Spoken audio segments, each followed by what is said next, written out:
What's up, Gwen? Not much. What's up with you? Another Wednesday. This one was a little bit more hectic than others. We had an unexpected cancellation, which is fine. And our guest tonight was so gracious to come on. Like, when I say very last minute, I'm talking Very about, last. I told Gwen like 45 minutes before the show that the guest had an emergency cancellation. And I love the fact that he was able to come on and do this for us. And also, Gwen, I got Yes. to give you props too for throwing together that impromptu video. I mean, yeah, you used my music, but it still Yep. wasn't as good as one of mine, but I appreciate it. Oh, thank you so much. I know. No, I like yours, and I always tell you that because it's just different. Everybody does them different. But yes, I No, no, called Matt in a panic, and I you, said, you, Matt, can you you come did on the show? So, and he did. So, yeah, thank goodness. you did an amazing job, Thank you and very much. I greatly appreciate Gwen for finding this last minute guest. Because I'll be honest with you, like I was searching my head for like the last 40 minutes, and I'm like, who in the world could I get to come on at this short of a notice? And let me tell you, and this is why I say that Gwen is an excellent producer for this You're network. making me blush for me. I'm giving you compliments. Don't let it make you blush. Just take I it for what thank it you. is and say thank you. Thank Okay, you, woman? Nathaniel. Thank But you. she, like, literally, she found me a guest within like 15 minutes of a cancellation and then threw together a video while doing another podcast. It's what I do, man. It's what I do. I tell you. It's It is. freaking insane to me. But tonight we have on the show a very I'm going to tell you from my experience from when I met him down in Connecticut. A very, I would say, seasoned paranormal investigator, and I hate Yes. the word seasoned. No, he is. He is. Yeah, I but love investigating with him. Love no, it. I know, but I hate the word seasoned because to me, if you tell me I'm a seasoned investigator, you're making me feel like a cast iron skillet. I know. It's more like He's he's my experienced. right. He's him and Litriana and a few others are my mentors. So I brag on them all the time. But I promise Yeah, you, I it, love it, if it, I have to pick two people to investigate with, it's Lee and Matt. Because we have that energy together and it's awesome. It just you just is. hurt my feelings, Gwen. But we have never got to investigate together. Did you realize that? And Never. my feelings don't hurt easily. I'm joking. Yeah, yeah. Um, but no, like I am super stoked, and I would love to welcome to the Paranormal Unveiled family, Matthew Brown. Hey, what's up, guys? Yeah. How y'all doing? You Good. know what, man? We are doing great, and I want to say first and foremost, thank you for your service, I appreciate that. and thank you for joining this podcast on such a last minute basis. Like I'm going to tell you, I was super nervous. I'm like, well, I sent Gwen a message. I'm like, maybe we just have to do a pre-record. And she was like, no, no, nope. Let me keep reaching out feelers. And I'm like, damn it, Gwen, just stop. I can do this. I was like, Nate, I can do it. Just hang on. Just give me a I'm second. not, but I'm not used to that. Like, I know. Gwen knows how I work. I'm used to pretty much handling everything on my own. Oh Yep. yeah, And I'm used to handling on my own. So there we are. it's great to have somebody like her around and It and is. be able to say, hey, I need you to handle this, and just walk away from it, and it's being taken care of. So yeah, I that's You know, I don't will. wonderful to have somebody like that. Thank I you. don't ever let Gwen handle anything. That is like my last resort. Because Yeah, he wants to do it himself. He doesn't want to have to rely. And I I'm like, get it. I get occasionally, it. even Matt himself has had to ask me for something a Yeah, couple times. And it's like, yeah, it's hurting him to say it. But yeah. Oh, it kills me when I have to message Gwen and say, look, I can't do it. Like I need help.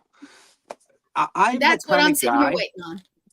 Yeah, and I'm that kind of guy. Like if I have a podcast, it's my responsibility to ensure that I can make sure the podcast push forward. I understand that I have Gwen as a backup, but that shouldn't be my go-to. If that makes sense. I get it. Hmm. He definitely gets it. He's the same way. Hmm. But Hey, so let me I'm in the military, and I've been around that type of person for a long time. So, when you're a strong A type personality and you get a job ahead of you and you want to take care of it, then that's the type of person you are. You want to take care of it.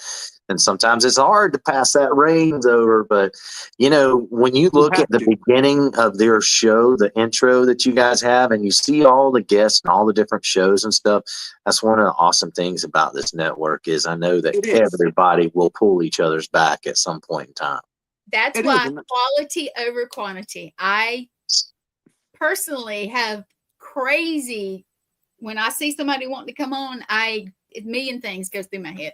And we pick the right people. And if we Right. don't, No, if we something absolutely happens, do. We absolutely do. Like I have Yep. a guest coming on in February, which I've not told Gwen about yet. Like he's He's an Army surprised. vet.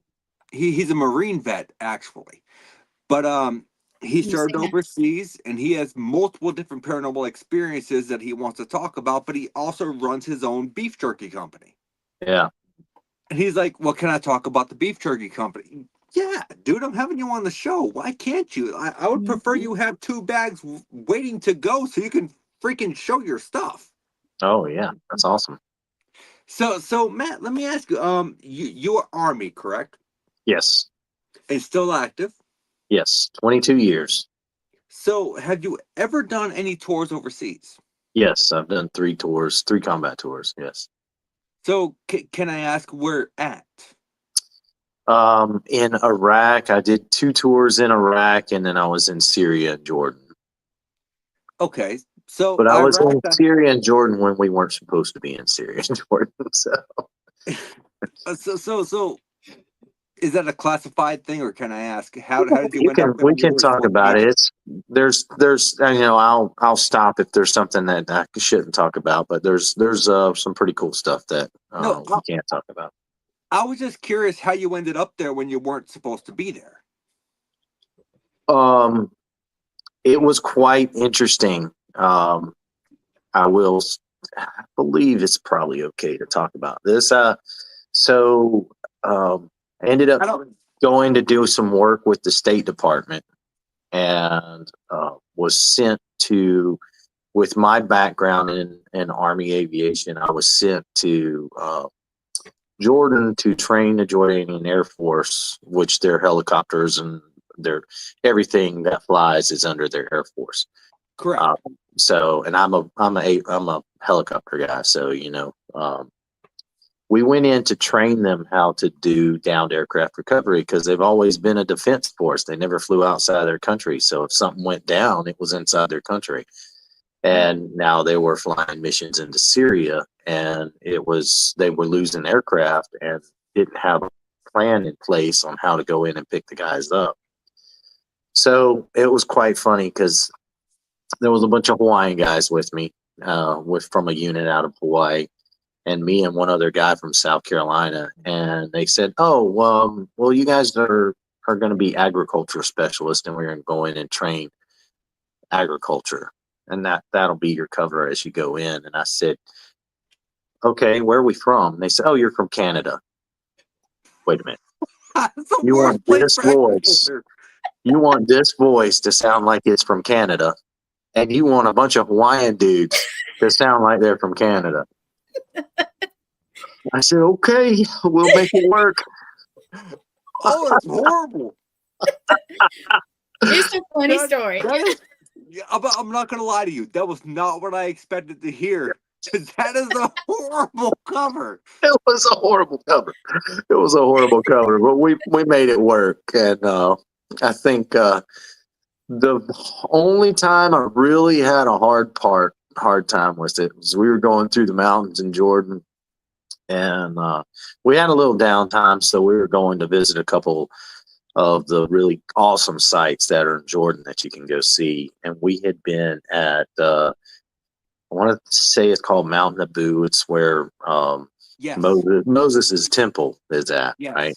And so we were crossing over. We were going to the Wadi Desert, and there's some mountain ranges that you have to go through. And as we were going through these mountain ranges, it started snowing in the desert, which is Yep, very rare it in happens. itself. But if you can imagine a convoy with two of the vehicles full of dudes from Hawaii screaming on the radio to me, we got to stop, it's snowing. And they've never seen snow before. And I'm like, our cover is supposed to be that we're agriculture specialists from Canada and you guys have never seen snow. So we stop on. That is the cherry on the top of the whipped cream. No, not yet.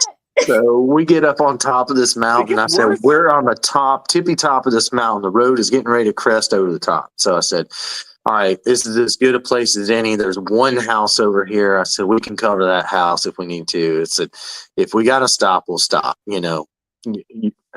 How many opportunities are you going to have for this, right? So we stopped. It might have been a little bit life-threatening, but we went ahead and stopped. And these guys get out, and they're running up and down this road. There's nobody else on the road because they don't have vehicles that are strong enough to drive in it, and so everybody else is just grounded while it's snowing, right? So we're on the top of this peak of this mountain, and we got a vehicle on the front, a vehicle on the back, and a vehicle in the middle. And we got, pulling our security and everything. And these guys get out and start running up and down the road, sliding on this mountain, on this highway, picking up, making snowballs and fighting. This guy's car is sitting over here, and he comes out. They come out, they're making snowballs on the back, and they're having a great time having a snowball fight in the middle of this mountain. And I'm like, this is happening. This is really happening. And then all of a sudden, the family comes out of this house, and I'm like, okay, how am I going to explain this? And the guy comes up, and he's like, oh, I'm so happy to see you. I'm like, I give him my greeting in my Tarzan Arabic. And so we're communicating with each other. And he's like, I'm making tea. Hold on, I'm making tea. And he goes in, he gets tea, and he comes out, and you got to drink it, if somebody makes that for you. So it's a bit rude if you don't. So we're drinking tea on the back of this guy's car, on the tailgate of his car. And these guys are out there throwing snow, making snowball, making snow angels in the snow, and it's an angel. And I'm like, oh, nice. God, here we go. And the guy is like, okay, where are you from? What do you do? And I have to tell this guy, we're agriculture specialists from Canada. And he looks at the guys playing in the snow, and he looked at me, and he goes, oh, you're American Army. And I'm like, and I said, no, we're here to teach about agriculture. And he's like, okay, have some tea. That is such a great story, because let me tell you, from growing up in Alabama, I can tell you that if you get an 1/8 inch of snow, everything shuts down. Oh, yeah, it absolutely shuts everything down. Yep. And they're like, if you're people don't believe me up here, because now I live in New Hampshire, as you know, Matt and Gwen. Yep. But when you live in the South, if you get, when I say the South, I mean the extreme South. I'm talking about Florida. I'm talking about lower Alabama. If you get a 1/4 inch of snow, everything shuts down, and the police will absolutely stop you and give you a ticket for driving. Yeah. Yeah, they don't have anything to prepare for it. I mean, why would a place in the South pay for a whole bunch of salt trucks and plows and all that stuff? Because it's just going to sit there and rust. You're never going to use it. Then someone in the South is missing out on a very big business opportunity, because if they were the only person in the South that owned a snowplow and it happened to snow, Yep. Yeah. Right? You could make a lot of money. Did you see Marla's comment? Big business opportunity. So we're gonna go forward from that though, Matt, because once again, I respect your service and thank you. Yes. So, but what got you involved in the paranormal? So when I was young, living in the Bible Belt of the South, you have, I know all about that. Very, very limited range of knowledge of what happens outside, and what happens in spiritual world and what happens. So, you've got the textbook. You're either going to heaven or hell, and there's no in between. Yeah, no in between. And so, nothing. Kind of grew up like that until I was about 15. My stepfather wanted to went to a college to get another job, and we moved into this home that was like too good of a deal to be true. we ended up. Thomas, I see that. What do you say? Do you see it? Oh yeah, Look, I am the heat miser. right. There you go. So we moved in this house that was kind of too good to be true, right? So we ended up, as we were moving in, the rent was real cheap for us to get in there. It was a humongous old, Victorian haunted house, old Victorian historic house, right? It even had, there was a lot of land that was with it. There was all these old outbuildings. There was a blacksmith shop. There was a carriage shop. There was all this stuff that was attached to the house, right? And we were able to rent this, and it was in our price range, which we didn't have much money. So our price range was pretty low, right? We didn't have much Right, going. right. So can I ask you before you continue the story, were you still with Litriana at this time? No, I was 15. I didn't even know who she was at the time. Fair. So, Okay. yeah. So this is way pre-Lee Triana. So, but this is kind of the event that happened that brought us together, right? So this is how we meshed, right? So, ended up moving in this house. I started seeing all kind of haunted things. Things were happening, moving, a lot of violent interaction, and then didn't realize it, but the same thing was happening to my mom and my sisters and my other siblings, but we were keeping it to ourselves because we thought, oh, this is just happening to me. I'm not going to spread it around. You don't want anyone else to know that you're experiencing these things because other people in the house might think that you're like imagining things or might be crazy. Right. Yeah. And, what are you seeing? Right? What are you experiencing? If everything is either going to heaven or going to hell, why is there something in between here? And why is it messing with me? What did I do to cause it to mess with me? That's the questions that are going through your head.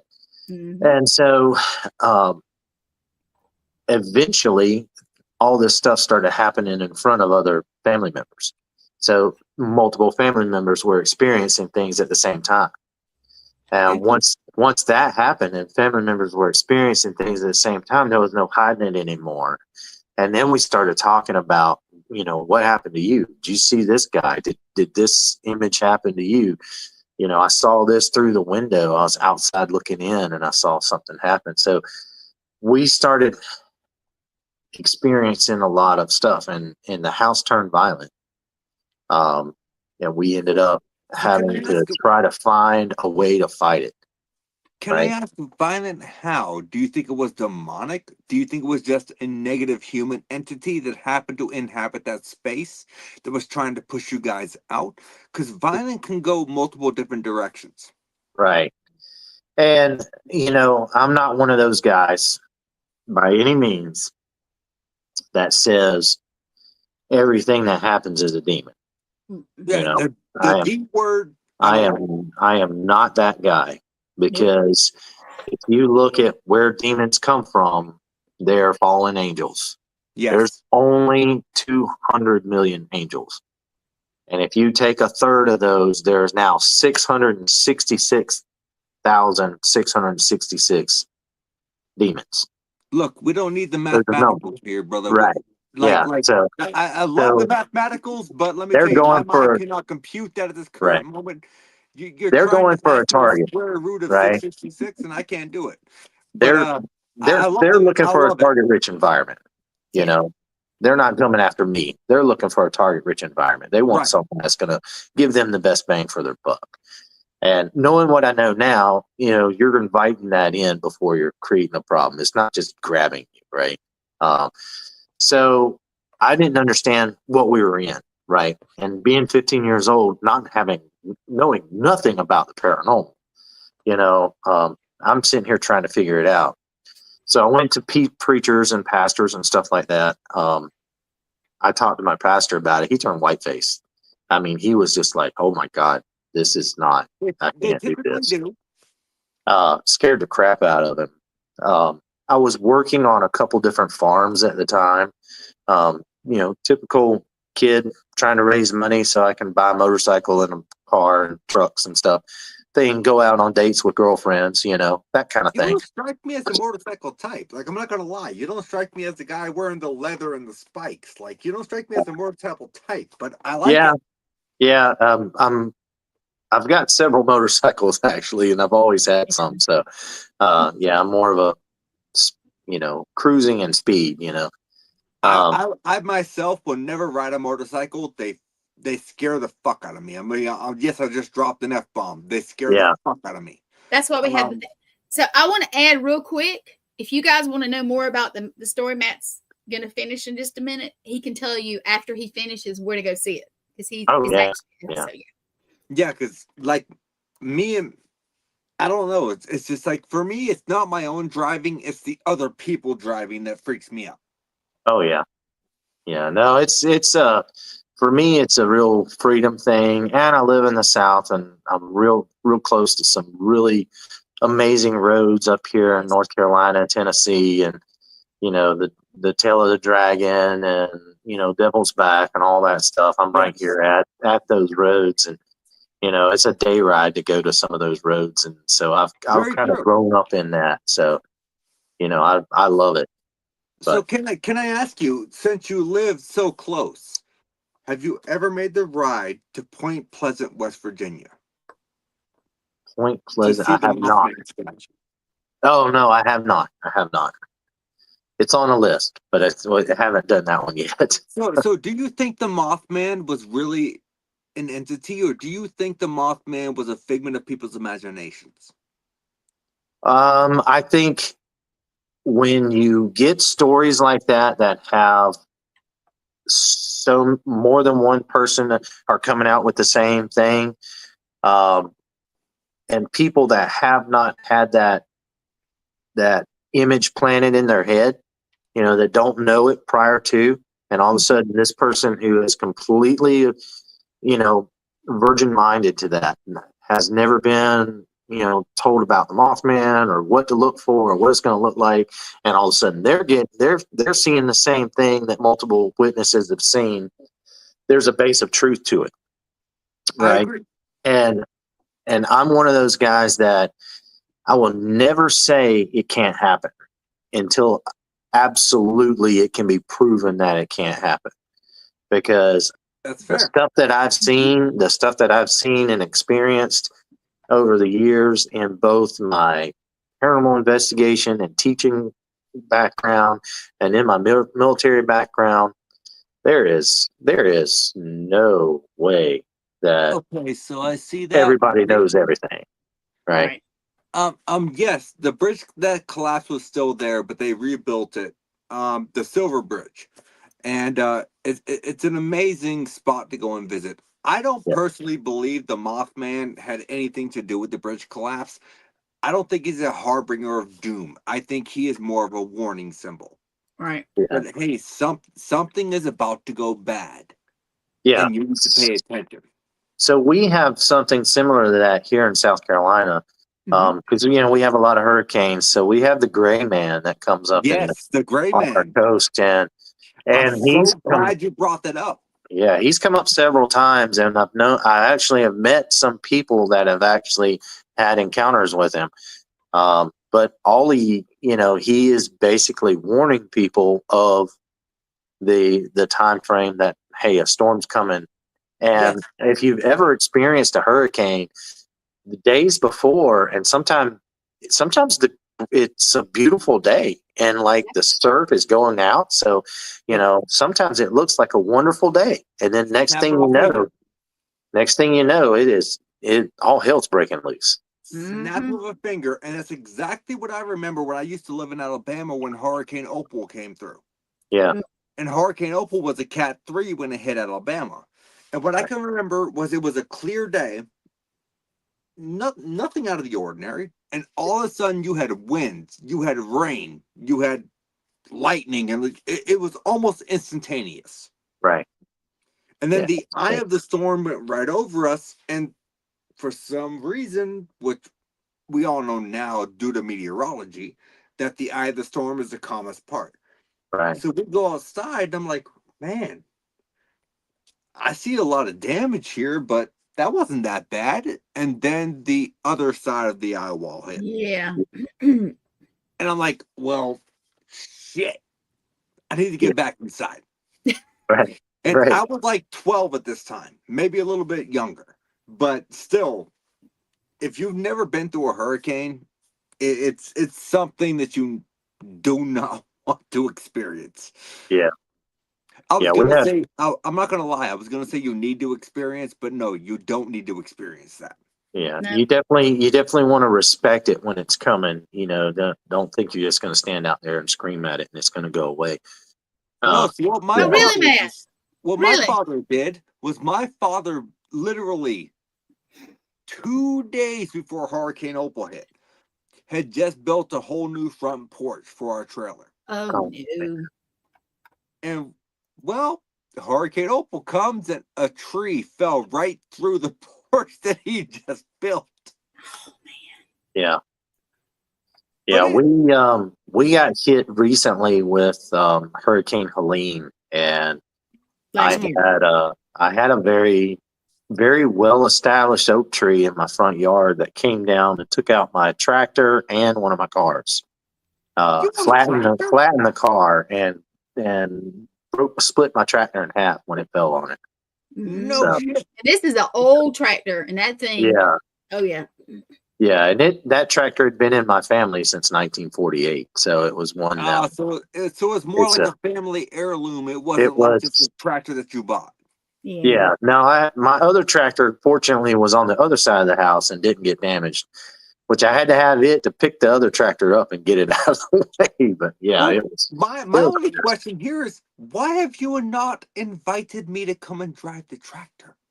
I got a bulldozer too. You can come down and drive the Don't bulldozer. even You have get a to drive bulldozer? the tractor. Yeah. No, I don't get to drive. And I like I'm driving down. tractor. He said bulldozer. I am down. Yeah. Yeah.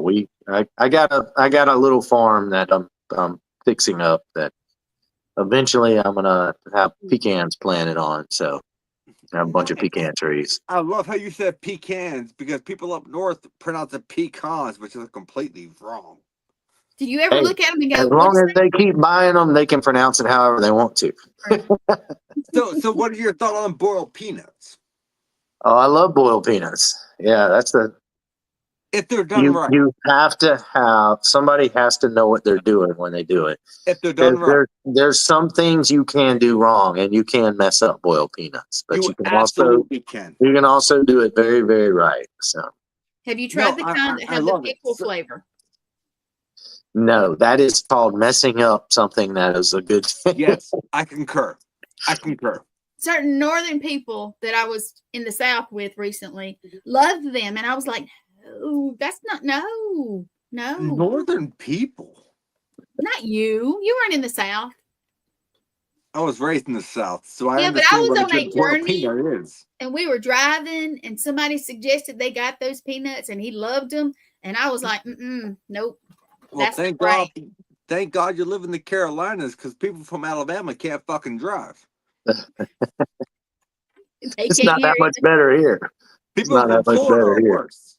Morgan, his girlfriend, wants to know, don't y'all have Coke with peanuts? Yes, I ate that when I was little a lot. Coke with the peanuts. Yeah.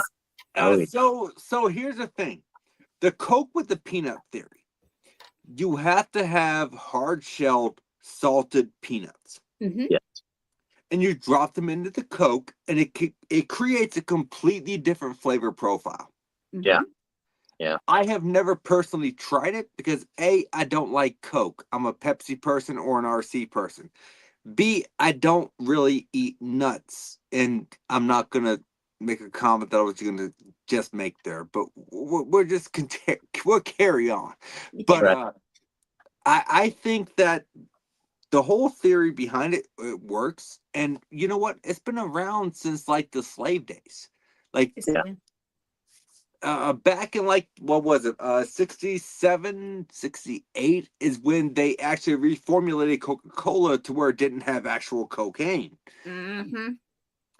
And but it tastes better in the glass bottles too, to me. it does I concur, it does. But when you put salted peanuts into Coca-Cola, Mm-hmm. it creates a completely different flavor profile. Yep. And some people out there will say, I don't like Coke. Well, you know what? I don't either. I prefer things not to go up my nose. But for me, I'm like, if you're talking about Coca-Cola, because let me be honest, down south, if you ask for a Coke, you're getting Dr. Pepper. Thank you. Thank you. Yes. That is what you get. You ask for a Coke, you're getting Dr. Pepper. You ask for a Coca-Cola, then you're getting Coca-Cola. I'm sorry, I went off on a tangent. There's a huge difference. It is. And if you walk in somewhere and you ask for a soda, they're going to say, what? Yes, you have to ask Baking for a soda? What you need? What? Or a pop. Don't ask for a pop. Somebody might slug you. I'm fine with that. Yeah.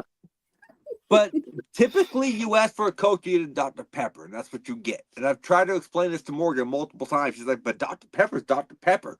No, down south, you ask for a Coke, you're getting a Dr. Pepper. You have to ask for a Coca-Cola. Yes. Yeah. You do, Morgan. You really do. Specifically say, I want a Coca-Cola. Morgan, you just need to come on down south and we'll show you a few things. That's what I we'll told them next year they need to come down. They really do. Look, you got to try the key lime pie and the pecan pie while you're down here. Yep, and it is weird, but that's okay. It's Southern weird. I don't eat any kind of pie. Oh, no. Well, try it. You got to try I eat apple pie. I eat apple pie. I take that back. I like apple pie. But so can I ask you, Matt, like what got you involved initially in the paranormal? So, surviving that place, and if you ever want to watch the show, we did do a show about it. Gosh, I just drew a blank. I can't remember. I'll come back to it. We'll circle back. We'll come back to it. We'll revisit that. So, Paranormal Witness. Sorry, Paranormal Witness, season 3, episode 16 is called The Coven. Right. Yes. So if you guys want to watch that, you can watch it and you kind of get a background on it. So because I had to kind of do that all on my own. Thomas, by the way. Yeah. Because I had to do all that on my own and I didn't really have any help there was a lot of people that helped me, right? Don't get me wrong, but there was nobody that could connect all the dots. Right. And I said, I don't want anybody else going through what I went through. And so I had a plan and a formulation for how I was going to help people that were in that same situation. And then I met Lee. And Lee's whole family were paranormal investigators, right? Yep. So she's got generations of paranormal investigators. So there was somebody I could talk to and communicate about this. And it was just, match made in heaven. And, love potion number 9, reapply annually. That's my little trick. That's how I kind of got her. By the way. Yeah, I kind of got her on that one. But so I got lucky. And after a little brainwashing, I got her to marry me. And so it wasn't brainwashing, brother. Y'all were meant to be. Y'all were. If you see everything together, you know it. Yes. So I ended up with, the yin to my yang. And we started doing investigations and working with the churches, and we were doing some all the way from the counseling of people that were going through the problems, the psychology portion of it, to full blown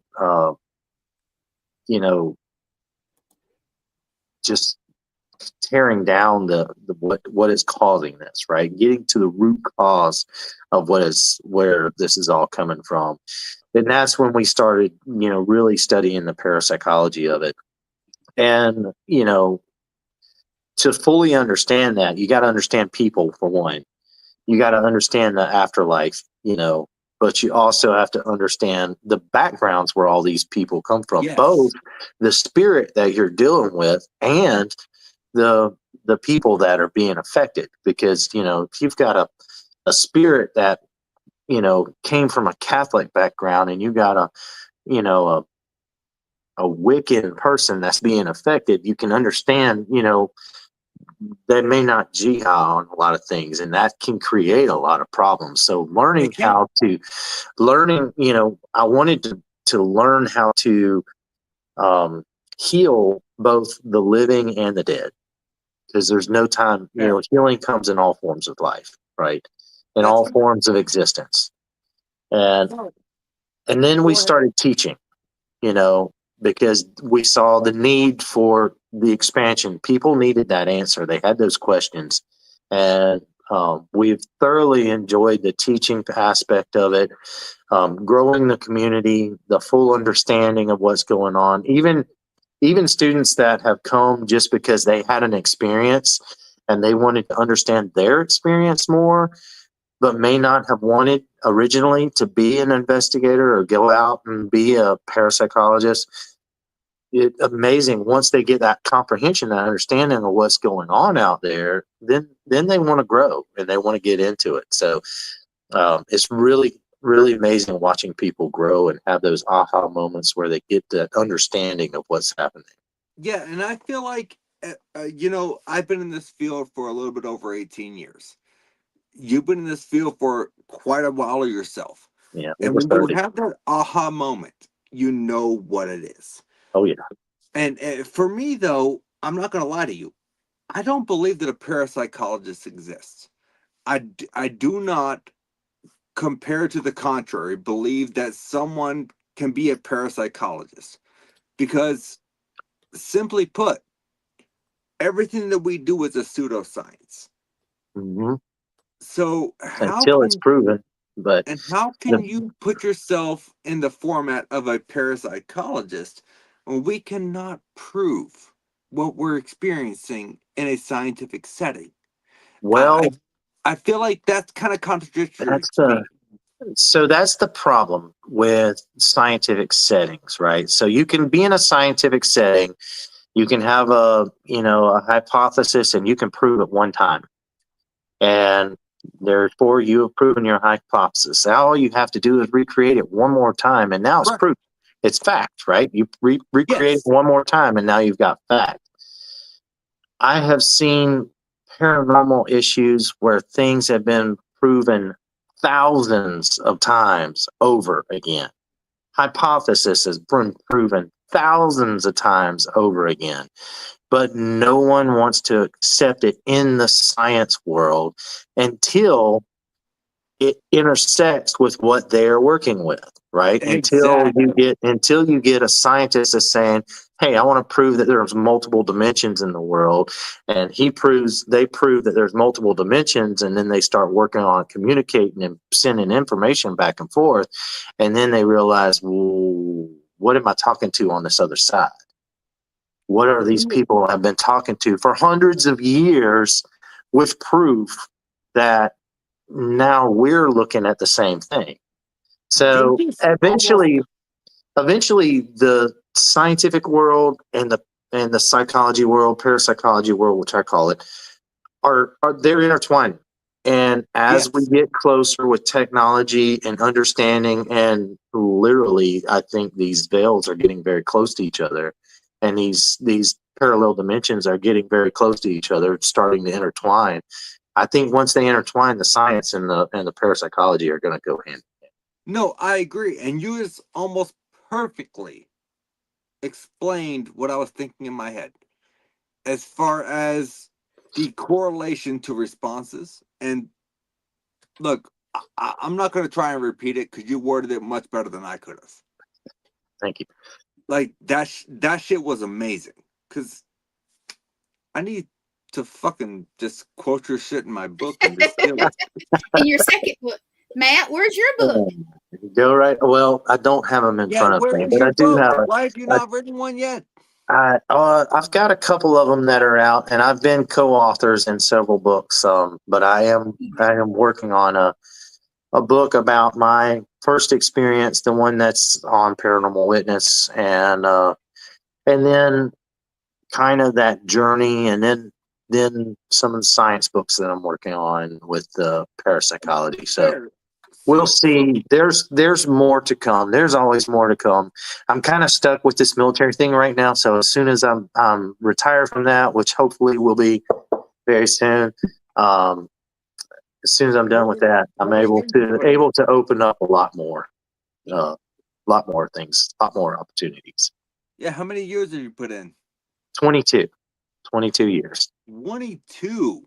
Yes, Holy shit! What rank are you? I'm a sergeant first class.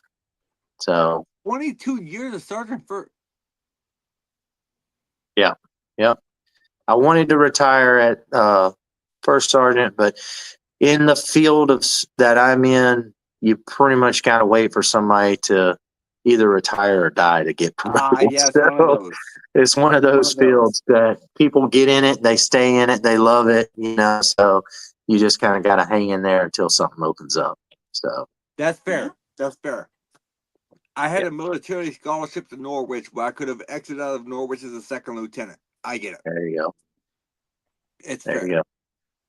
But so can I ask you, like, is there ever been a location that you have been to that you have walked into the doors and you've just been like, you know what? I don't like the space. Yes. I don't want to be here. And have you ever walked out on an investigation? It's kind of like a multi-part question. Yes. There have been several places I've walked in that I felt like there was a lot more going on than what was, the outward appearance originally. But one of the worst ones that I ever walked in on was Chemical Ali's plant, where he did experiments on human beings in Taji, I don't know Iraq. about this place. It's in Iraq. It's just outside of Baghdad in a place called Taji. And it's where he did human experiments. And I was able to get in there, and there was a presence in that building that it followed you around. And So wait, I'm just going to stop you right there. So while you were actively in the military, active in Iraq, in a war zone, yes. In a war zone, you were still able to secure the permission to go into a location. Yeah, we'll call it permission. That is the most badass thing I've ever fucking heard.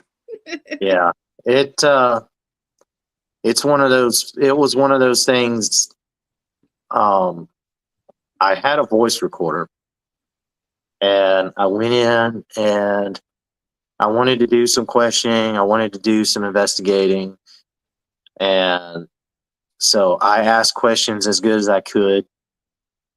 I was playing back and trying to hear what I was getting. And of course, I had stuff come through in Arabic. And like I said, I had a little Tarzan Arabic, so I said some things in Arabic, asked some questions, but it came back in such a panicked voice that I couldn't understand what it was. So once I was out of that place and in another location, I had my translator. This was almost a bad situation. So I played for him to get him to translate to me what I was listening to. And he got very panicked when he listened to it. And he looked at me like I was the devil, because these were people begging for someone to stop torturing them. So evidently they still felt like they were being tortured and wanted their souls to be let go. And this guy looked at me and thought that I was doing this to real people, not spirits responding to me. Right. And there was a real tense moment there, because he thought I was torturing people and trying to get him to translate. And I had to explain to him what it was, and trying to explain to somebody about spirits being trapped in a realm that didn't believe about spirits being trapped in a realm, believed in being able to generate things like jinns and things like that for Right. harmful or for protection purposes. There was a little standoff moment. Like both of us had weapons, and it turned into a little standoff moment. And I had to talk my way out of that real quick, because that would have been a real hard one to explain. Got it translated for me, and that place has got so much evil, so many souls have been tortured. I mean, he started off with like prisoners, and then it turned into political prisoners, and then it turned into just whatever random person was on the street. Hey, go find me 2 females today, or go find me 2 children, or go find me 2 adult males. It's sickening. Yeah, it's and like testing chemical weapons on them. I mean, it was. Why would you do that to another human being? Like, why would you test chemical weapons on another human being? It makes no sense to me. It comes down to, these are the same types of people that are serial killers that we deal with in this country, in all countries. This is just a serial killer that was employed by a government to torture people and get away with it. For the record, just in case the CIA is listening, I was not accusing Gwen of being a serial killer. It was a joke. I was just saying. Well, I am on the serial killer show, and we do know a lot about serial killers, right, Thomas? I probably know a lot more about you. I probably know a lot more about serial killers than you guys think that I know. Yeah. So, Matt, were you able to help any of them cross over or anything? To the best of my ability, I explained to them that they were not bound there, that they could move around, and they could go to different places. He had already been found, so there was some justice for them. But I basically, Thomas, I basically just let them know, hey, you're free. You're not bound in this building anymore. You're free to get out and go places and experience and try to enjoy these moments and heal. Right. And try to get them to go to their family members so they could help their family members. Right. So Morgan is saying, said, go ahead. No, you still go ahead, Gwen. You're the co-host. You go ahead. It must have felt incredibly heavy there. I feel like it was, you could barely breathe. I mean, you walk in some of those rooms and some of those buildings, it was like, no matter how much light you put in a room, it was still dark. Yep. It was still dark. I've actually been in a room like that. Like, I visited a room like that at the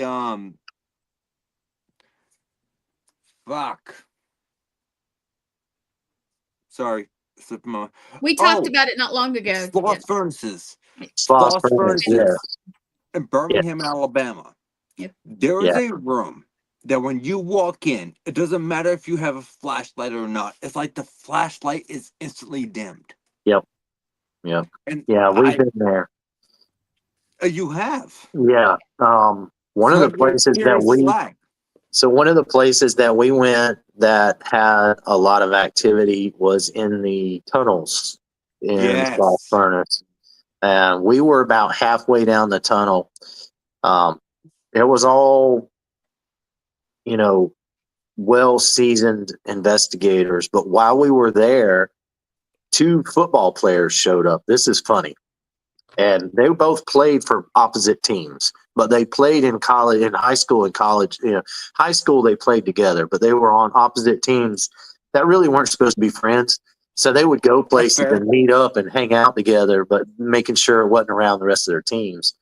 So, and they were local to that region. So they were like, hey, can we hang out with you guys during this? And so they went with us, and we were down there, and my son was there, and he was probably about 9 or 10 at the time. And he had been raised, to fully understand the paranormal in the field. He knew he had been on several investigations. And we had a ghost box session going on. It was not long after the ghost boxes had come out.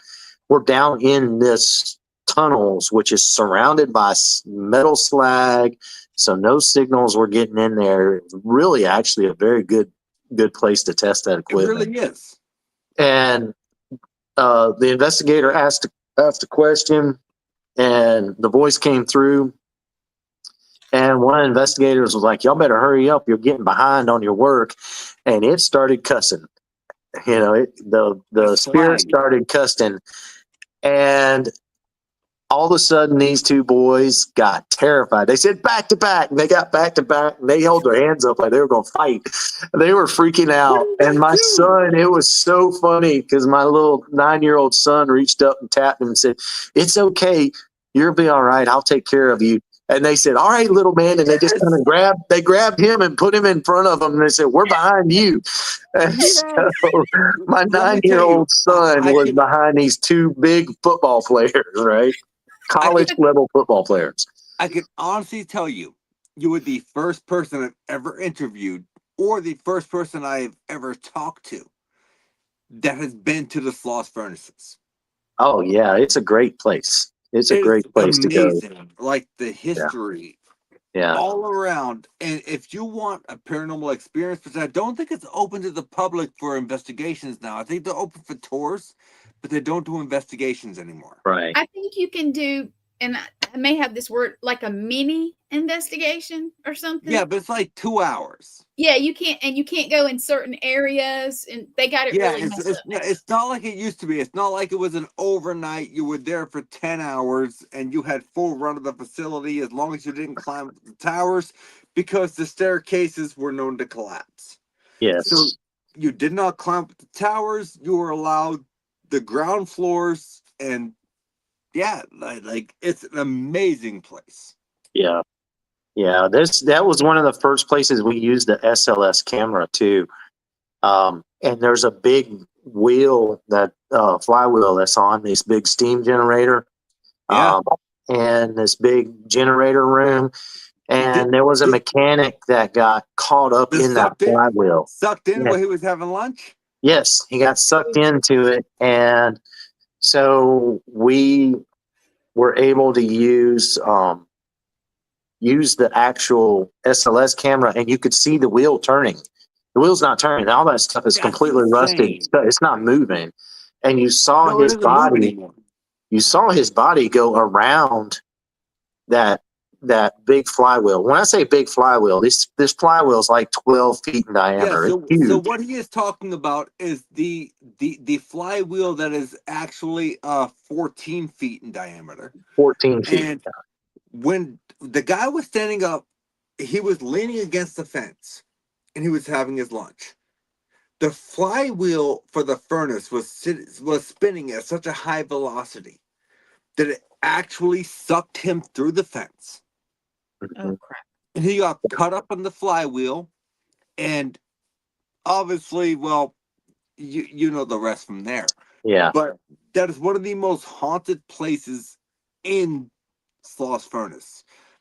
So And if you know how a SLS camera works, it's looking for a full body stick figure, right? yes, So as this body was going around, you saw a full body go in, and when it came around, it was missing a leg. And when it came back around, it was shit. missing an arm. And it was like you watched the SLS disintegrate, and the arms were gone, and now the legs are gone. And then we went and did the What? then we were able to go in with luminol and put luminol in there, and found actually where the blood was that he caused it. But it was for people so out there who don't the know, rotation, we were able to corroborate, because the rotation that we saw through the SLS camera and where the luminol was found, where the majority of the blood was, they were telling people it spun the wrong direction. So it No, it actually didn't. spun the opposite the direction that the SLS camera was going. So, That's true. and the luminol.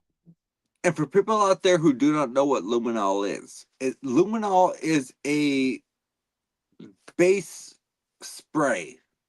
it's got a few different components. I don't know the actual constructional components because, well, I'm not a scientist.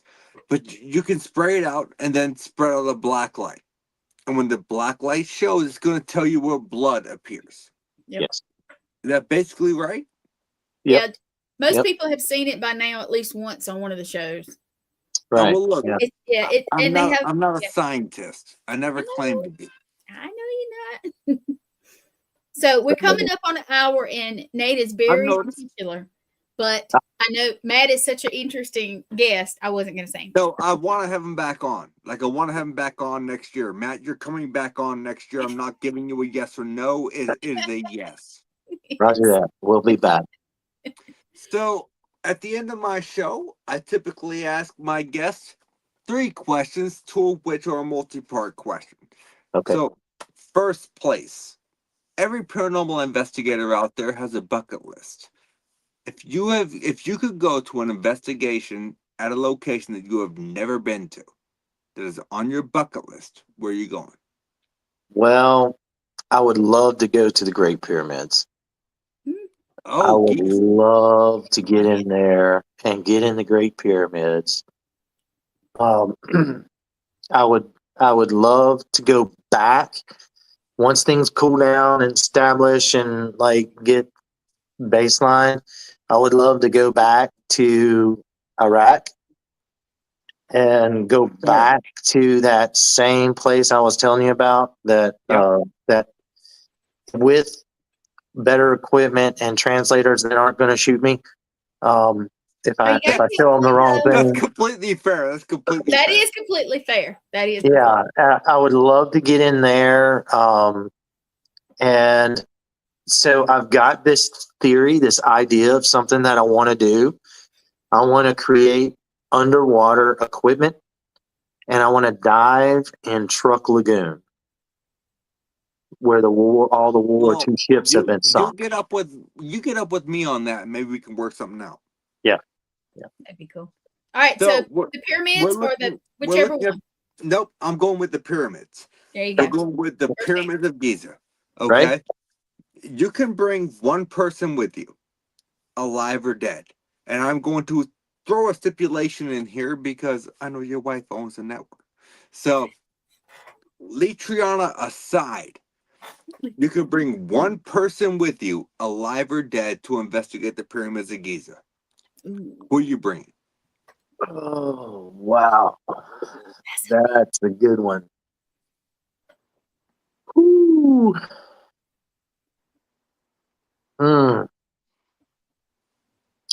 Only one person.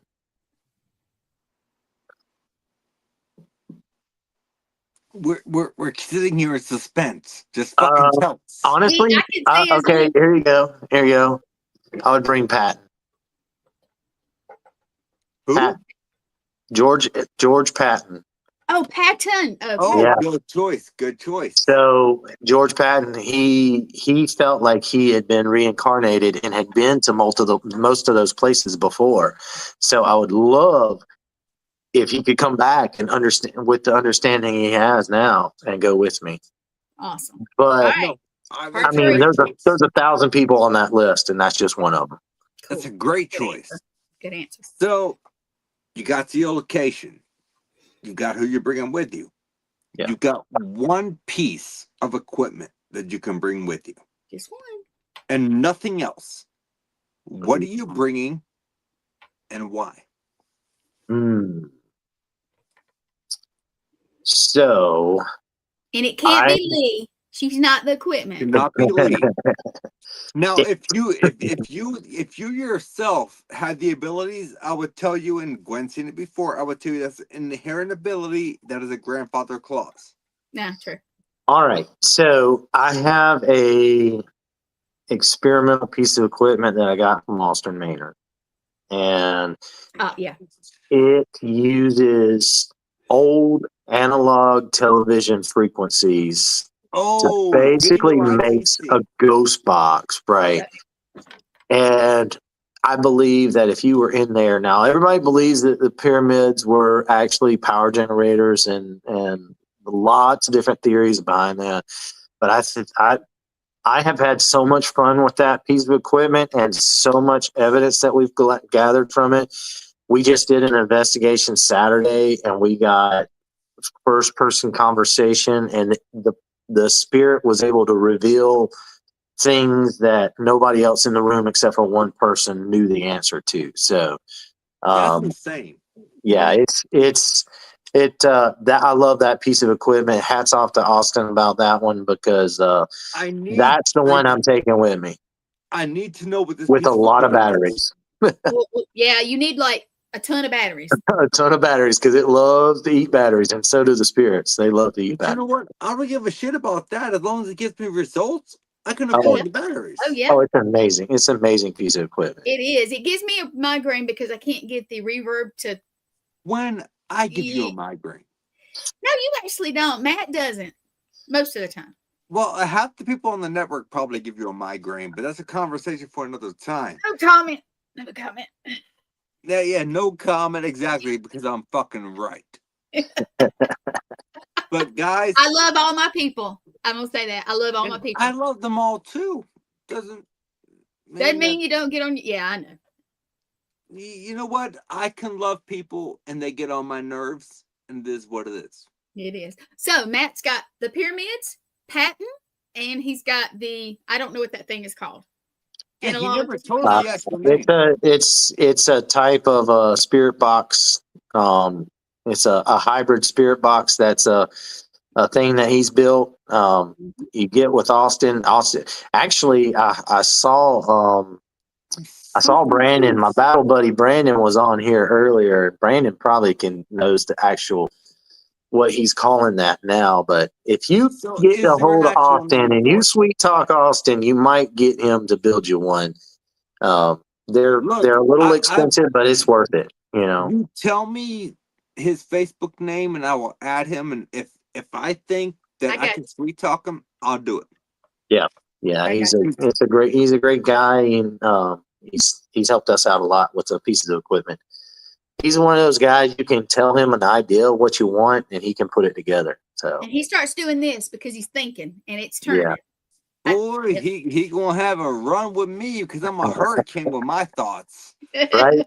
Yeah, he's one of those guys that as you're speaking, he's soldering in his head. So yes, he is. So, yeah, and I can't solder. Yeah. Like, I'm probably gonna fucking set myself on fire if I try to solder. That's the way it's gonna work. Yeah. I mean, why not do that? I could probably fucking reincarnate myself as Freddy Krueger. Oh Lord. There you go. Either way, I still live on a legend, right? There you go. But anyways, guys, let me tell you, Matt, I greatly appreciate you coming on the show tonight. I know it was very last minute. Good time. Thank you. We had a great time. Great time. I love coming on shows like this because it just feels you know everybody's there with you, but you feel like you're getting to see people you haven't seen for a while, and it's like you're just having a great conversation with somebody. Like you guys are sitting at the table with me. You know, it's I love shows like this where you don't feel like you're on the spot. For me, like when I cannot prepare for a show and I'm like, I need to find an emergency guest. I don't like not having questions lined up. I'm a creature of habit.